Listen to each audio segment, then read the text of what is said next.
Good morning everybody, it's Wednesday today, a lovely sunny day this morning if you look out the window, and hopefully that will continue through the day and we can get out and about.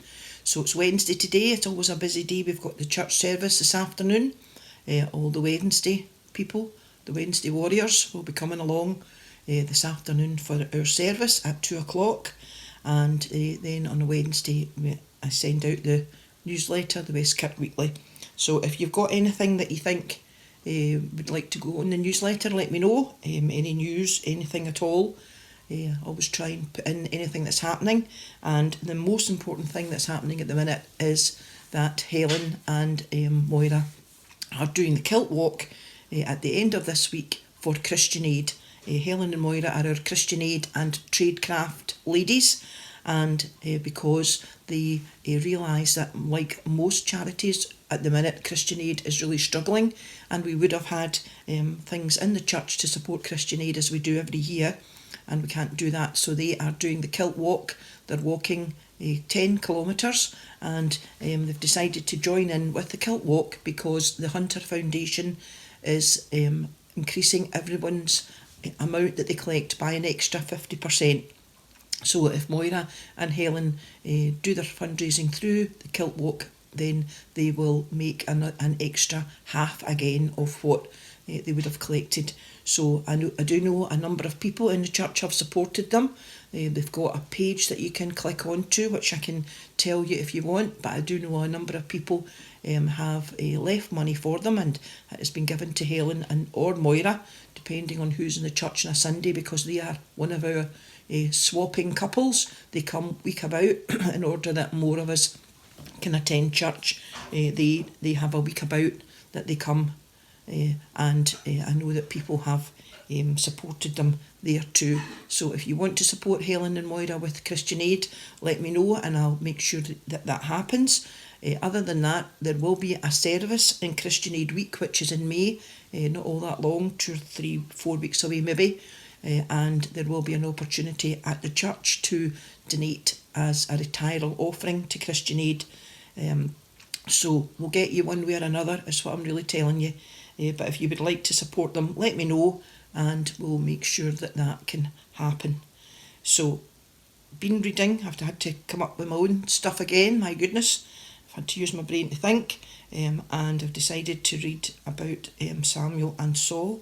And yesterday we had the first half of 1 Samuel chapter 10 down to verse 16, and today I'm going to read from verse 17 to the end, and we will continue with the story of Saul the rest of this week. So this is 1 Samuel chapter 10, reading from verse 17. Samuel called the people together for a religious gathering at Mizpah and said to them, "The Lord, the God of Israel, says, I brought you out of Egypt and rescued you from the Egyptians and all the other peoples who were oppressing you.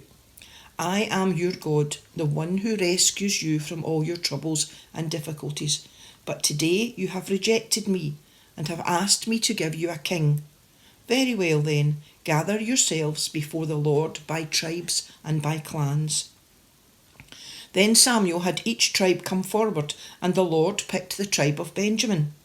Then Samuel had the families of the tribe of Benjamin come forward, and the family of Matri was picked out. Then the men of the family of Matri came forward, and Saul, son of Kish, was picked out. They looked for him, but when they could not find him, they asked the Lord, "Is there still someone else?" The Lord answered, "Saul is over there, hiding behind the supplies." So they ran and brought Saul out to the people, and they could see that he was a foot taller than anyone else. Samuel said to the people, "Here is the man the Lord has chosen. There is no one else among us like him." All the people shouted, "Long live the king!"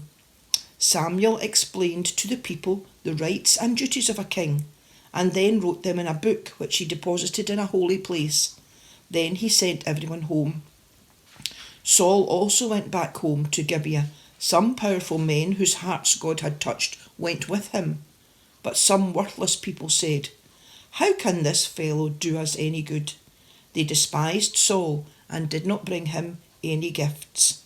Amen. God bless the reading from 1 Samuel chapter 10, and we will continue with the story of Saul tomorrow, and we will hear a wee bit more about what Saul did as king. So I hope everybody is doing all right.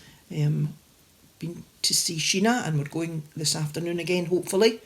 And she's doing not bad. She's back home, and probably doing a wee bit better than she thought that she would. Still not 100%, but at least she's home, and that's always a good start for people. So apart from that, I just want to thank everybody again for all the lovely cards and flowers that we have. Beautiful cards, lots of them, and I don't think there are actually two the same, I was thinking this morning. So thanks everybody for that, and apart from that, West Kirk Wheatley tonight, see people this afternoon, have a lovely sunny day outside, get outside and get some warmth about your bones, and we will see you tomorrow. Bye.